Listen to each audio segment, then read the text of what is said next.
Hi, welcome back to my channel. ఈరోజు కథ wife of నందు 4వ భాగాన్ని వినేద్దాం. ఒక కన్నింగ్ నవ్వు నవ్వుతూ, ఇప్పుడు దొరికావు కిన్నెరా నువ్వు, ఇక నుండి నీతో ఆడుకుంటాను, చూస్తూ ఉండు అనుకుని నందు చెప్పిన ఫైల్ తీసుకుని కిందికెళ్ళి ఆ ఫైల్ డ్రైవర్కి ఇచ్చి ఆఫీస్కి పంపించింది. కిన్నెరా ఎప్పుడు వస్తుందో అని వెయిట్ చేస్తూ హాల్లోనే కూర్చుంది గిరిజ. కిన్నెరా స్కూల్ నుండి వస్తుంటే దారిలో వాళ్ళ మామయ్య ఎవరితోనో గొడవ పడుతూ కనిపించాడు. మామయ్య ఏంటి ఇక్కడున్నావు అనుకుని కారు పక్క కాపి రాజు దగ్గరికి వెళ్ళి, ఏంటి మామయ్య గొడవ అంది. ఎవరమ్మా నువ్వు, ఇతను నీకు తెలుసా అన్నాడు రాజుతో గొడవపడిన వ్యక్తి. తెలుసండి, ఈయన మా మామయ్య. అసలు ఏమైంది అంది కిన్నెర. చూడ్డానికి గొప్పెంటి అమ్మాయిలా ఉన్నావు, ఈ వెధవ నీకు మామయ్య ఏంటి? సరే అదంతా నాకెందుకులే, కానీ వీడు నాకు 10,000 ఇవ్వాలి. 2 నెలల నుండి ఈరోజు ఇస్తాను, రేపిస్తాను అంటున్నాడు. ఈరోజు నాకు డబ్బులు ఇస్తే సరే, లేకపోతే వీడిని ఊరికినే వదలను అన్నాడు అతను. అతను చెప్పింది విన్న కిన్నెర తన పర్సులో నుండి 10,000 తీసి అతనికిచ్చి, ఇంకెప్పుడు ఇతనికి డబ్బులు ఇవ్వకండి అంది. వీడికి డబ్బులు ఇవ్వడానికి నాకేమైనా సరదానా? ఏదో పెళ్ళానికి సీరియస్గా ఉందని ప్రతిమలాడితే ఇచ్చాను, ఇంకెప్పుడు వీడికి రూపాయి కూడా ఇవ్వను అని కిన్నెర ఇచ్చిన డబ్బులు తీసుకుని వెళ్ళిపోయాడు అతను. అతను వెళ్ళాక కిన్నెర రాజుని కోపంగా చూస్తూ, ఏంటి మామయ్య ఇది? 10,000 కోసం అక్క చావు బ్రతుకుల్లో ఉందని చెప్తావా? నీకు సిగ్గుగా లేదా అలా చెప్పడానికి? అయినా నీకు ప్రతి నెల డబ్బులు ఇస్తూనే ఉన్నాగా, మళ్ళీ అప్పెందుకు చేయడం అంది. నువ్విచ్చే డబ్బులు మీ అక్కని హాస్పిటల్కి తిప్పడానికే సరిపోతున్నాయి, ఇంకెక్కడ మిగులుతున్నాయి? నా ఖర్చుల కోసం అప్పు చేస్తున్నాను అన్నాడు రాజు. ఛీ, ఏం మనిషివి నువ్వు, ఎందుకంత అబద్ధం చెప్తావు? ఇన్ని సంవత్సరాలు ఎప్పుడైనా అక్కని హాస్పిటల్కి తీసుకెళ్ళావా నువ్వు? అక్క పేరు చెప్పుకొని ఆ డబ్బును నువ్వు తాగడానికే వాడుకుంటున్నావు. మా అక్క ముఖం చూసి నీకు డబ్బులు ఇస్తున్నాను, లేకపోతే నీకు ₹1 కూడా ఇచ్చేదాన్ని కాదు అంది కిన్నెర. నువ్వు అలానే అంటావు మరదలా, ఎవరి కోసం ఇస్తున్నావు? ఇంతకీ ఈ నెల నాకు ఇవ్వాల్సిన డబ్బులేవి? అవి ఇస్తే ఇక వెళ్తాను అన్నాడు రాజు. ఏంటి మళ్ళీ డబ్బులా? ఇప్పుడే కదా అతనికి ఇచ్చాను, ఇక లేవు అంది కిన్నెర. లేవా? నువ్వు లేవంటే నేను నమ్ముతానా? కోటీశ్వరుడి భార్యవి, నీ దగ్గర డబ్బులు లేకపోవడం ఏంటి అన్నాడు రాజు. నా భర్త కోటీశ్వరుడు, నేను కాదు. ఈ నెల ఇక ఇవ్వను, ముందు ఇంటికెళ్ళు అంది కిన్నెర.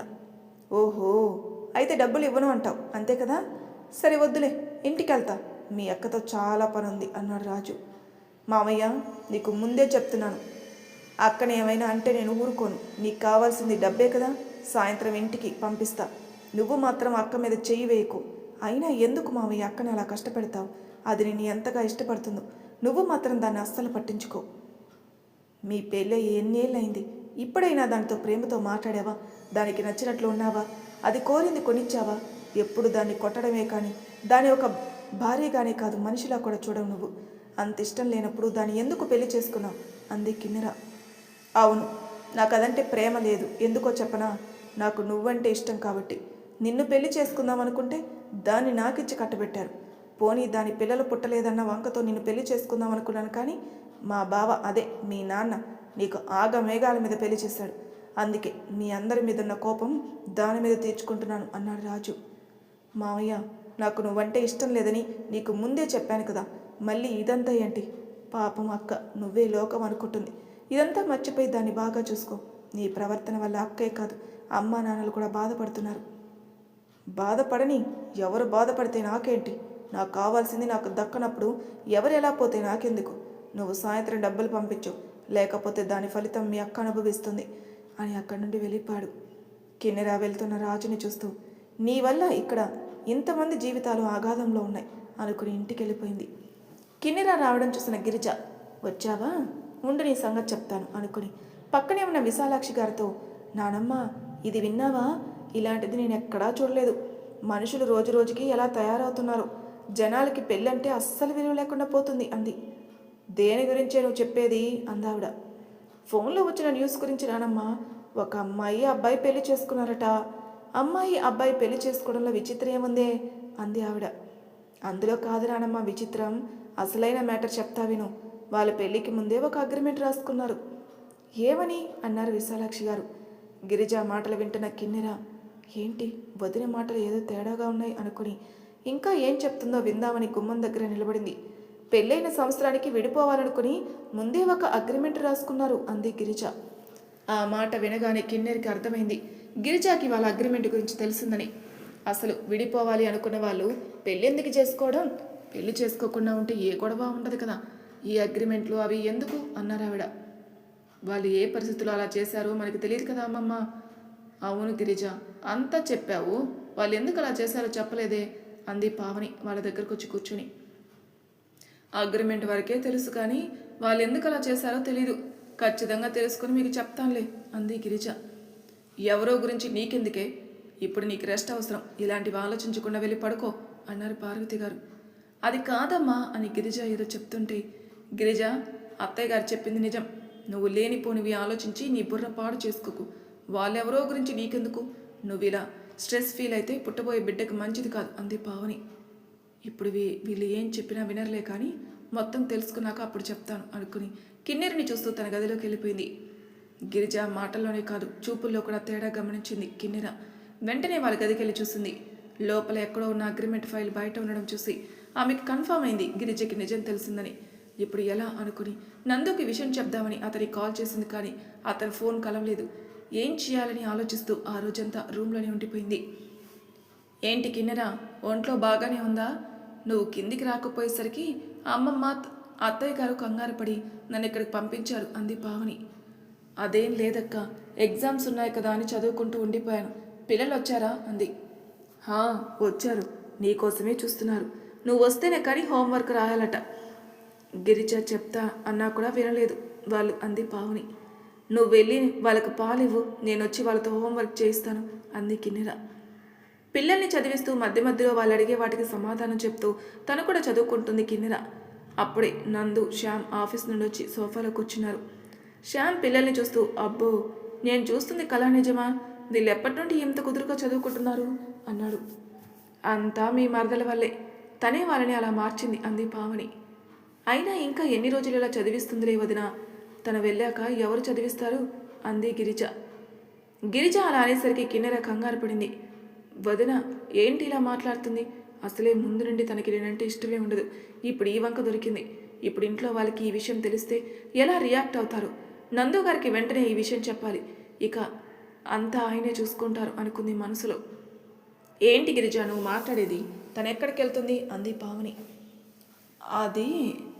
అదే పెద్దదిన ఎగ్జామ్స్ అయ్యాక మా చిన్నదిన లాయర్ అవుతుంది కదా, అప్పుడు ప్రాక్టీస్ అని కేసులని బిజీగా ఉంటుంది కదా, అందుకే అలా అన్నాను అంది గిరిజ. మా చెల్లి ఎంత బిజీగా ఉన్నా తన బాధ్యతలు మర్చిపోదులే, ఎవరికి ఏం చేయాలో ఎవరిని ఎలా చూసుకోవాలో తనకు బాగా తెలుసు అంది పావని. ఎప్పుడూ బిజీగా ఉండడం గురించి ఇప్పుడెందుకు, ముందు మాకు కాఫీ ఇచ్చేది ఏమైనా ఉందా లేదా అన్నాడు శ్యామ్. పావని కాఫీ తేవడానికి వెళ్తుంటే, అక్క నేను తెస్తాను నువ్వుండు అని కిన్నెర కిచెన్లోకి వెళ్ళింది. జ్యోతి జ్యోతి అంటూ అరుస్తున్నాడు రాజు ఇంటికొస్తూనే. ఏంటి మావయ్య అంటూ వంటింట్లో నుండి వచ్చింది జ్యోతి. మీ చెల్లి డబ్బులు పంపిస్తానంది, పంపించిందా? డబ్బులా? ఏం పంపించలేదే అంది జ్యోతి. సాయంత్రానికి పంపిస్తానంది, ఇంకా ఎందుకు ఇవ్వలేదు? ఒకసారి దానికి ఫోన్ చేసి అడుగు అన్నాడు రాజు. మావయ్య మన అవసరాలకి దాన్ని అడిగితే ఏం బాగుంటుంది? మనకి డబ్బులు ఇస్తుందని తెలిస్తే వాళ్ళ అత్తింటి వాళ్ళు ఏమనుకుంటారు అంది జ్యోతి. వాళ్ళు ఏమనుకుంటే నాకెందుకు, నాకు కావాల్సింది డబ్బు. నువ్వు మాటలు ఆపి ఫోన్ చేయి, నాకు పనుంది. నువ్వేమైనా చెప్పు, నేను మాత్రం దాన్ని అడగను అంది జ్యోతి. ఏంటి నోరు లేస్తుంది? చెప్పిన మాట వినకపోతే నా సంగతి తెలుసుగా. తెలుసు, ఏం చేస్తావు? చచ్చేటట్లు కొడతావు కానీ చంపలేవు కదా. ఏ నా చేతిలో చావాలనుందా నీకు? నువ్వు నన్ను చంపలేవు మావయ్య, ఎందుకంటే నన్ను చంపితే నీకు నెల నెలా వచ్చే డబ్బులు కూడా రావు కదా. అయినా ఎందుకు మావయ్య ఇదంతా? వాళ్ళని వీళ్ళని అడిగే బదులు నువ్వే కష్టపడి సంపాదించచ్చు కదా. పోనీ నువ్వు ఒప్పుకుంటే నేను ఉద్యోగం చేసి నిన్ను పోషిస్తా, అంతేకాని ఇలా ఒకరు ఇస్తారని ఎంతకాలం చూస్తావు అంది జ్యోతి. ఏంటి ఈరోజు ఎక్కువ మాట్లాడుతున్నావు? ఏం చేయాలో నాకు తెలుసు. నువ్వు ఉద్యోగం చేస్తుంటే నేను చేతగాని వాడిలా ఇంట్లో కూర్చోవాలా? నువ్వు ఎంతలో ఉండాలో అంతలో ఉండు. ఎక్కువ మాట్లాడితే నా నోరు కాదు నా చెయ్యి మాట్లాడుతుంది అని జ్యోతి ఫోన్ తీసుకుని కిన్నెరాకి ఫోన్ చేశాడు రాజు. నందు రూమ్లో కూర్చొని ఏదో వర్క్ చేసుకుంటున్నాడు. ఇందులో కిన్నెర ఫోన్ రింగ్ అయింది. కిన్నెర నీకు ఫోన్ అన్నాడు నందు. కానీ హాల్లో ఉన్న కిన్నెరకి అతని మాటలు వినిపించట్లేదు. ఫోన్ అదే బలంగా మోగుతుంటే ఎవరా అని చూశాడు. స్క్రీన్ పైన అక్క అనుంది. కిన్నెర ఇప్పట్లో వచ్చేలా లేదు. లిఫ్ట్ చేసి మళ్ళీ చేయమని చెప్దాం అని కిన్నెర ఫోన్ చేతిలోకి తీసుకున్నాడు నందు. ఏంటి మీ చెల్లి ఫోన్ లిఫ్ట్ చేయడం లేదు? ఆ రాజభవనంలో ఏ రాజకార్యం వెలగబడుతుందో అన్నాడు రాజు. మావయ్య అది ఏదో ఒక పనిలో ఉండుంటుంది, నువ్వు ఫోన్ చేసి దాన్ని డిస్టర్బ్ చేయకు అని అతని చేతిలో ఫోన్ లాక్కుంది జ్యోతి. దాన్ని విసిగించడమే నా పనే, నా డబ్బులు నాకు వచ్చే వరకు దానికి ఫోన్ చేస్తూనే ఉంటాను అని ఆమె నుండి ఫోన్ లాక్కుని డయల్ చేశాడు. మావయ్య వద్దంటే నీకు కాదా అంది జ్యోతి అతని చేతిలో ఫోన్ పక్కన పెట్టి. ఏంటి ఊరుకుంటుంటే రెచ్చిపోతున్నావు అంటూ ఆమె జుట్టు పట్టుకుని గోడకి నెట్టాడు. అతను ఫోర్స్గా నెట్టడం వల్ల జ్యోతి తలకి గాయమైంది. అంతటితో వదలకుండా ఆమెను పైకి లేపి కొట్టడం మొదలుపెట్టాడు. జ్యోతికి అసలే తలకు గాయం తగ్గడం వల్ల అతను కొట్టే దెబ్బలు తట్టుకోలేక స్లో తప్పి పడిపోయింది. ఇంతలో కూతురు కోసం వచ్చిన రాధగారు జ్యోతి పరిస్థితి చూసి ఆమెను పడకుండా పట్టుకున్నారు. జ్యోతి తలకి తగిలిన గాయం చూసి రాధగారు కన్నీళ్లు పెట్టుకుని తమ్ముడితో గొడవ పడ్డారు. ఆ గొడవలో రాజు ఆవేశంలో అక్క అని కూడా చూడకుండా ఆవిడ మీద కూడా చేయి చేసుకోబోయాడు. అంతలో నందు అతని చేతిని పట్టుకుని ఆమెని కొట్టనివ్వకుండా ఆపాడు. నందు అక్కడికి రావడం ఊహించని రాజు షాక్ అయ్యాడు. రాధగారికి కూడా ఈ టైంలో నందు అక్కడికి రావడం ఆశ్చర్యాన్ని కలిగించింది. రాజు లేని నవ్వు తెచ్చుకుని, ఏంటి బ్రదర్ ఈ టైంలో వచ్చావు? ఏదో చిన్న గొడవ అంతే అన్నాడు రాధగారిపై ఎత్తిన చేయి దించుతూ. ఎంత చిన్న గొడవో నేను వింటూనే వచ్చానులే ఇక్కడికి అంటూ కింద పడిన ఫోన్ని చూపించాడు. జరిగిందంతా నందుకి తెలిసిందని రాజుకి అర్థమైంది. ఏం మాట్లాడకుండా మౌనంగా ఉన్నాడు. ఏంటి బ్రదర్ ఏం మాట్లాడవేంటి? ఇంతకుముందు వరకు చాలానే మాట్లాడావు కదా. ఆడవాళ్ళ దగ్గరేనా నీ ప్రతాపం? ఆడవాళ్ళ మీద చేయి చేసుకోవడానికి నీకు సిగ్గుగా లేదా? అదేనా నీ సంస్కారం అన్నాడు నందు. ఇది మా ఫ్యామిలీ మ్యాటర్, నీకు సమాధానం చెప్పాల్సిన పని లేదు అన్నాడు రాజు పొగరుగా. నేను కూడా నీ ఫ్యామిలీని, నీ మరదల భర్తని. ఆ విషయం మర్చిపోయావే? మీ భార్యాభర్తలు గొడవైతే నేను ఇన్వాల్వ్ అయ్యేవాన్నే కాదు. నువ్వు అత్తయ్య గారి మీద కూడా చేయి చేసుకోబోయావు. ఆవిడ నీకంటే వయసులో పెద్ద ఆవిడ, పైగా నీకు తోడబుట్టిన అక్కే కదా. ఆవిడతో అలా ప్రవర్తించడానికి నీకు మనసులా ఒప్పింది అన్నాడు నందు. అలా పెట్టుబాబు వీటికి గడ్డి. చూడు పిల్లని ఎలా రక్తం వచ్చేటట్లు కొట్టాడు అని జ్యోతికి తగిలిన గాయాన్ని చూపించింది. అది చూసిన నందు రాజుని కొట్టడానికి చెయ్యెత్తి అంతలోనే ఆగి, నిన్ను కొట్టాలన్నా నాకు చిరాగ్గా ఉంది. కట్టుకున్న భార్యని ఇలాగేలా చూసుకునేది? అందుకేనా నిన్ను నమ్మి వాళ్ళు నీకిచ్చి పెళ్లి చేసింది? ఆవిడ నిన్ను నమ్మి నీ చేయి పట్టుకుని నీ ఇంట్లో అడుగు పెట్టారు. ఆవిడని నువ్వు ప్రేమగా చూసుకోవాల్సింది పోయి ఇలా తన రక్తం కలర్చుస్తావా? అసలు నువ్వు ఇలాంటి వాడివని అనుకోనేలేదు అని డాక్టర్కి ఫోన్ చేసి తను చెప్పిన అడ్రస్కి రమ్మన్నాడు. డాక్టర్ వచ్చి జ్యోతి గాయానికి కట్టుకట్టి ఇంజెక్షన్ చేసి ఆమె వీక్గా ఉందని కొన్ని ట్యాబ్లెట్లు ఇచ్చారు. నందు డాక్టర్ని పంపించేసి, అత్తయ్య గారు వదినికి స్పృహ వచ్చాక ఈ ట్యాబ్లెట్లు వేసి తినడానికి ఏమైనా ఇవ్వండి అని రాధికారికి చెప్పి రాజు దగ్గరికి వెళ్ళి, బ్రదర్ నీతో కొంచెం మాట్లాడాలి అంటూ అతన్ని పక్కకు తీసుకెళ్లాడు. అతని చేతికి ఒక బ్లాంక్ చెక్ ఇచ్చి, ఇదిగో బ్లాంక్ చెక్, ఇందులో నీకెంత కావాలంటే అంత రాసుకో. ఇంకెప్పుడు డబ్బు కోసం అవన్నీ ఇబ్బంది పెట్టుకు. నీకు ఎప్పుడు ఏ అవసరం వచ్చినా నన్ను అడుగు. ఇంకో విషయం, నీకు జీవితాంతం డబ్బులు ఇచ్చినా తరగని ఆస్తి నాకుంది, కానీ నువ్వు జీవితాంతం ఒకరి దయతో బ్రతకగలవా అన్నాడు. దానికి రాజు ఏం మాట్లాడలేకపోయాడు. నిన్ను తక్కువ చేయాలని అలా మాట్లాడట్లేదు. నువ్వే ఒకసారి ఆలోచించు, నీకే అర్థమవుతుంది. నువ్వు అందరి ముందు తల ఎత్తుకొని తిరగాలి అనుకుంటే నువ్వు మంచి పొజిషన్లో ఉండాలి. నీకు ఆ దారి నేను చూపిస్తాను. నువ్వు మారి నీకు ఉద్యోగం చెయ్యాలి అనిపిస్తే రేపు మా ఆఫీస్కి రా. నీకు జాబ్ ఇచ్చే బాధ్యత నాది. నేను చెప్పాల్సింది చెప్పాను. నువ్వు మారుతావో లేదు, ఇలానే ఉంటావు, అది నీ ఇష్టం అని అక్కడి నుండి వెళ్ళిపోయాడు నందు. కిన్నెర గదిలో ఏదో వెతుకుతూ, నందు గారు ఈ టైంలో బయటికి ఎందుకు వెళ్ళారు? ఫోన్ చేద్దామంటే నా ఫోన్ ఎక్కడా పెట్టానో కనపడడం లేదే అనుకుంది. ఇదిగో ఇక్కడుంది అంటూ ఫోన్ ఆమె చేతికిచ్చాడు నందు. ఫోన్ మీ దగ్గర ఉందా? ఇంతసేపు చాలా వెతికానే. అవును, ఇంతకీ మీరు ఎక్కడికి వెళ్ళారు అంది కిన్నెర ఫోన్ చూసుకుంటూ. ఏం లేదు కిన్నెర, ఫ్రెండ్ ఫోన్ చేస్తే వెళ్ళాను అన్నాడు నందు. అవునా, మీరు ఫ్రెష్ అయ్యారండి, భోజనం వడ్డిస్తాను అని డైల్ లిస్ట్ వాళ్ళ అక్క నెంబర్ చూసి, ఏంటి అక్క ఫోన్ చేసిందా అనుకుని బాల్కనీలోకి వెళ్ళి జ్యోతి ఫోన్కి కాల్ చేసింది. జ్యోతి పడుకోవడం వల్ల రాధగారు ఫోన్ లిఫ్ట్ చేశారు.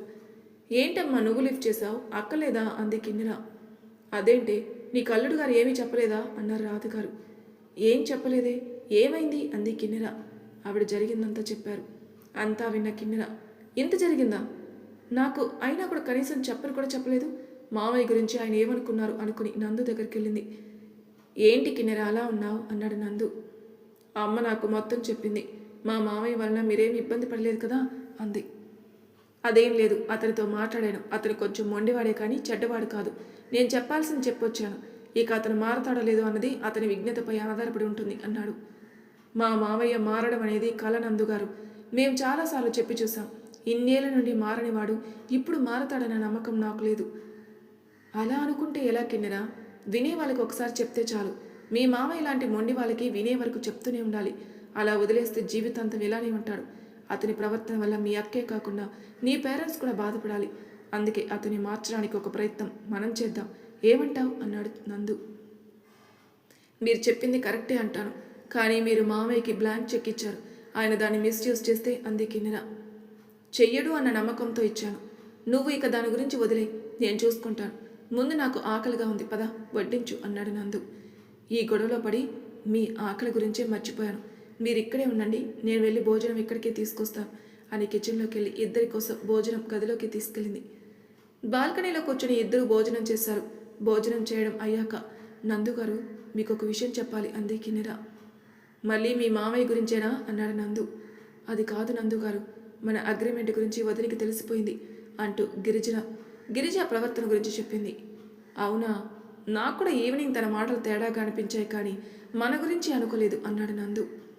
అవును నందుగారు, ఇప్పుడు ఏం చేద్దాం? మన గురించి ఇంట్లో వాళ్ళకి మనం చెప్తేనే బాగుంటుంది. అదే వదిన ద్వారా తెలిస్తే వాళ్ళు మనల్ని తప్పుగా అనుకునే అవకాశం ఉంది. ఆలోచిస్తే మనం తప్పు చేసామేమో అనిపిస్తుంది.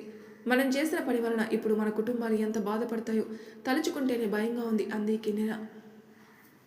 మరి తర్వాయి భాగంలో ఏం జరుగుతుంది నెక్స్ట్ ఎపిసోడ్లో తెలుసుకుందాం. అంతవరకు నా ఛానల్ సబ్స్క్రైబ్ చేయని వాళ్ళు ప్లీజ్ సబ్స్క్రైబ్ చేసుకోండి, లైక్ చేసి షేర్ చేయండి, మీ అభిప్రాయాలు నాకు కామెంట్ రూపంలో తెలియజేయండి. Thank you for listening.